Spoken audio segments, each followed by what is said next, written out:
Mark needs a second date update, and we're going to do our best to help him out. Hi, Mark. Hey, guys. How's it going? Hi. It's going good, Mark. We're going to try to get you a second date. I feel it. Today's the day. It's going to happen. I hope so. So let's start from the beginning. How did you meet Brittany, and how'd the first date go? We'll go from there. We met on Match, and we went out last weekend. So I go to her place. I pick her up. We went to dinner at Tony's. We're both pretty recently divorced, and so we're both sort of dipping our toes into dating again. And we have a lot in common because we were both married for over 10 years. It's been a while since we've dated anyone. I mean, it was a little awkward, but we both acknowledged that. We even laughed about it. And that kind of, lightened things up and made things a little bit easier. And I thought we had a really good time. Okay. So we were there for about 2 hours. We talked a lot. It was really great conversation. I felt like there was potential. I took her home. I walked her to her door, hugged her goodnight. I said I'd like to see her again. She told me to call her.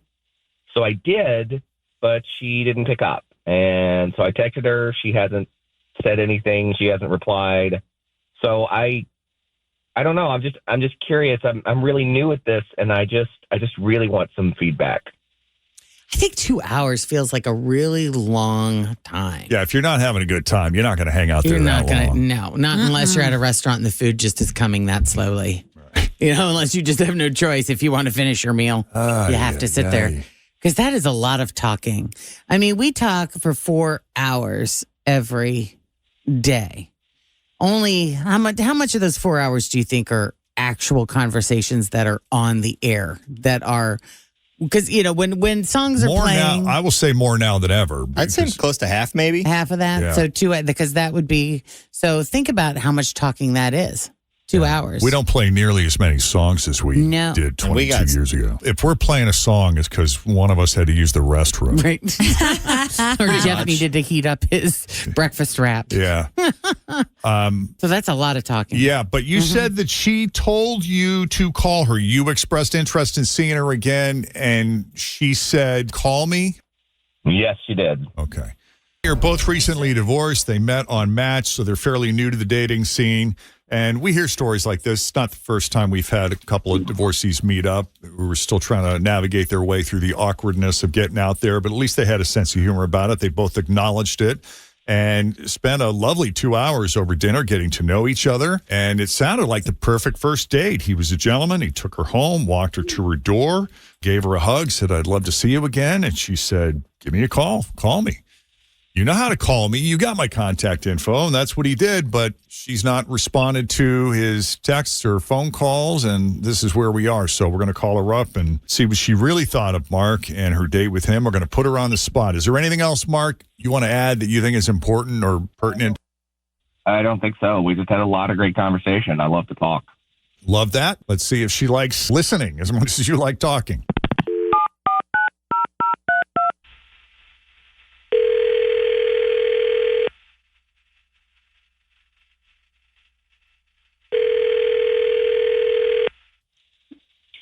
Hello? Hello, is this Brittany? This is Brittany. Great to hear your voice, Brittany. My name is Jeff. I got my partner Jenn here, along with Fritch and Tim. Hi. We have you on speakerphone. How are you this morning? I'm doing pretty good. And yourself? Doing well.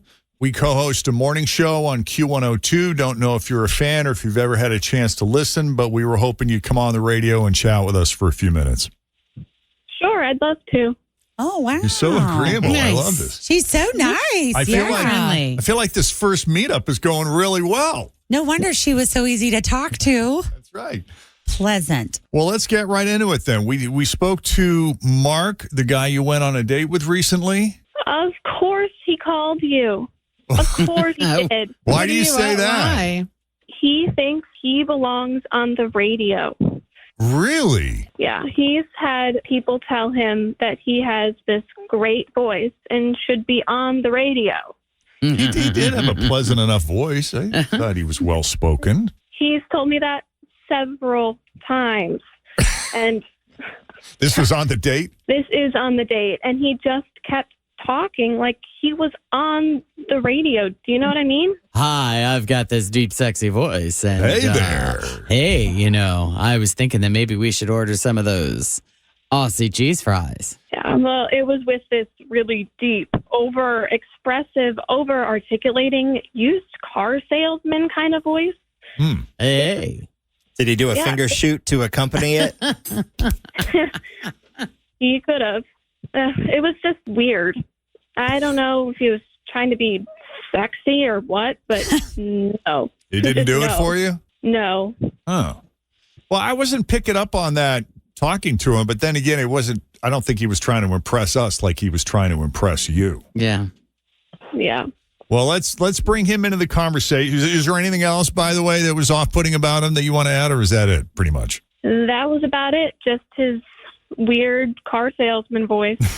All right, Mark, what was up? You sounded perfectly normal to me when we spoke. Yeah, I don't know what she's talking about.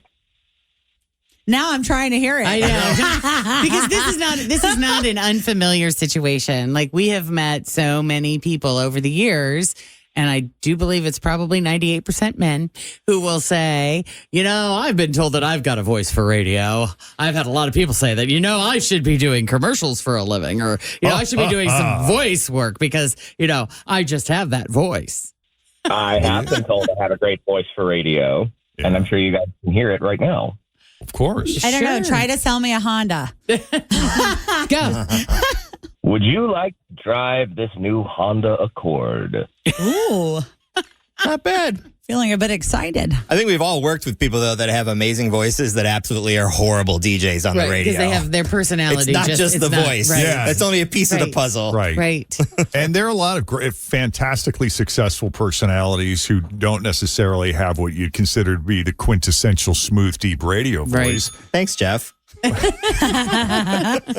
like Jeff, out of us, I mean, you probably have the best pipes. But that's luck of the draw. Yeah, You but know- I also have been I remember when I was on maternity leave a while ago and I was in the car and I was listening to Jeff talk. I was like, he really does have a good voice. Yeah. Like introducing Cardi B. I was like, he sounds really good. Yeah.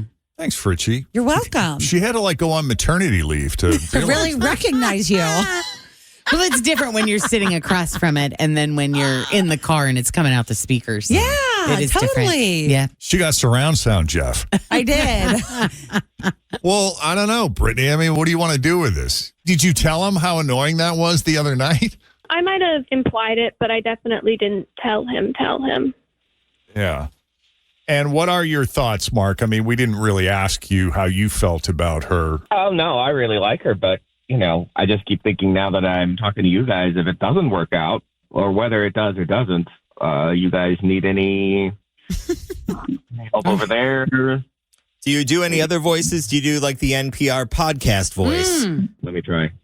Hello, and welcome to NPR. I don't know. There may be a future for him. Could after. be. You never know. How You about never know. your game show prize announcer guy? That's one of Jeff's favorites. tell them what they won, okay. Johnny.